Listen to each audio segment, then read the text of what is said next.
Welcome to Not Milk Never Milk. Subscribe if you're lactose intolerant. You begin by updating and preparing the console. This prevents software-triggered shutdowns. First, install the latest system software.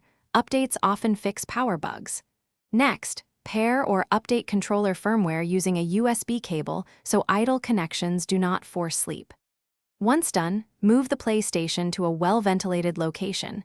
Heat sensors will shut it down if it overheats. Make sure to leave at least 2 to 3 inches of clearance and avoid stacking devices on top of the console.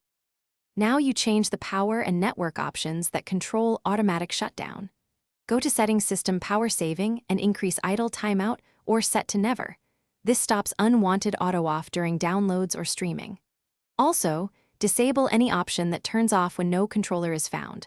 Wireless dropouts can trigger shutdown.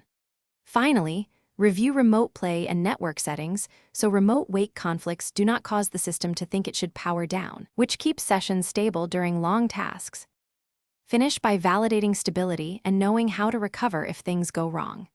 Reboot, and if problems persist, run Rebuild Database from safe mode. This fixes corrupted files that cause unexpected shutdowns.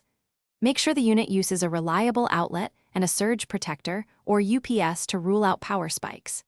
If shutdowns continue, note any error codes and the sequence of events, then contact support or use warranty service. One key troubleshooting tip: try a different power cable and outlet. Thanks for watching. If this was helpful, leave a like and consider subscribing. See you next time.